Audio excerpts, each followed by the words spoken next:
po, hindi ganyan kalaki talaga yung inutang namin. Lasing kasi kami dalawa. Ngayon, nagulat kami, ang laki ng utang namin dalawa. Ang ganda. Asan yung mga kasama nyo? Tulog na po sila, mga lasing na sila eh. Ginising po kami umaga, nagmumura pa siya. Sinisingil kami, pinahiya pa mo kami. Pinapahiya mo pa kami. Sinabihan lang kita na magbayad kayo. Uy, di na kayo magsalita, huwag ka magmumura Hindi kayo nakikinig sa akin. Pinapahiya Alam mo, sa puhunan kapitbahay. ko yan, pagulong-gulong lang. Paano pa yun ng puhunan Marunong ko kami ngayon? magbayad, huwag mo pahiya. Paano pa ako makatinda ng alak? Paano ako makatinda ng yema? Kayong dalawa, kaibigan kayo, Katlira at saka Nicole. Opo. Tapos ikaw kumakain ka ng burger ni Ate Yolanda. Hindi po totoo yun. Hindi ba totoo?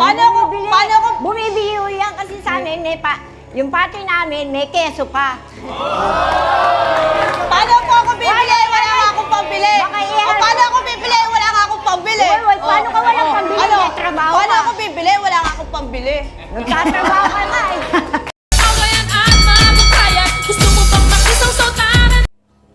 Nawalan ka daw ng customer simula na Nagtinda po siya. as in nawala, naubos? Hindi naman po, kaya lang madalang na pong nagpunta dahil sa kanya na pumunta lahat. Kasalanan ko ba? Okay. Ano Kasalanan masasabi ko? mo, Ate Nevely? Kasalanan mo ba yon? Kasalanan ko ba? Sa akin pumupunta? Ano ibig sabihin nun? Mas masarap yun sa akin. Diba? Oo. Ate Elvira, ano masasabi mo? Kasi pinatawag niyo pa yata siya sa barangay. Tama ba? Tas hindi kayo sumipot? Sumusulpot? Kala nila kinakampihan ako ng mga taga-barangay. Kasi po yung nanay niya sa barangay nagtatrabaho. Diba? Tama nga nala. So ano sa tingin mo? Parang sa kanila nakapanig ang barangay. Ay, naku. Pero totoo bang sinisigawan mo si Ate Nevely? Opo, lagi po siyang inaaway. Pinariringgan ko po Oo. Bakit? na hindi naman masarap yung mga lutong ulam nila, ba't nasa kanila lahat? Okay. Paano nangyayari sa iyo? Bakit mo ginagawa ito, Wala. Ate Elvira? Diba? Parang ano po ako na nasa kanila na lahat ng mga customer namin. Naiinis. Oo. Ano ngayon lang nangyayari kayo sa'yo, umamin, Inggit? ha? Oo. Parang nawalan ng challenge si Ate Nevely.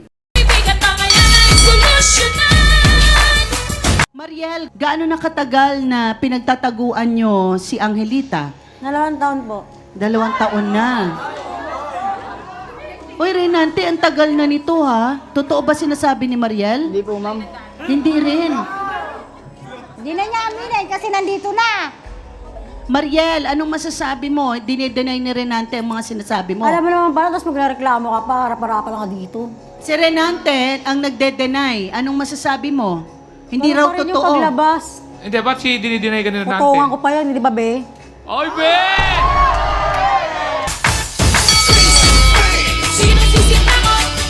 Ikaw naman, Ate Saibel, sinasabi mo rin na pumupunta rin sa Opo. inyo yung mga Pero customer. wala naman po mga sinasabing customer sa amin na ganyan. Oo. Sa kanilang bibig lang po na gagaling. Hindi mga po. yun. Totoo Ang po mga yun, ma'am. Ang customer na customer- pumapasok sa amin, okay naman. Paglabas po nila, nakangiti Ang po sila. customer, ma'am, Kasi nagsasabi, binigay ng babae maraming yung customer best po niya. nagreklamo sa kanila.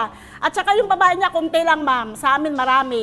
At saka yung bar niya, 3 table lang yun, ma'am. Sa amin, 15 table ang bar, maluwag. Ay, Sa kahit kanila, maliit liit lang. lang. Parang bahay lang ng O, di kayo kalapate. na, class Parang kayo. bahay lang. Okay. Kayo na class na, mayaman na kayo. Parang bahay lang, ma'am. Nalagyan lang ng ilaw. O, di na. Para tawagin Okay bar. na.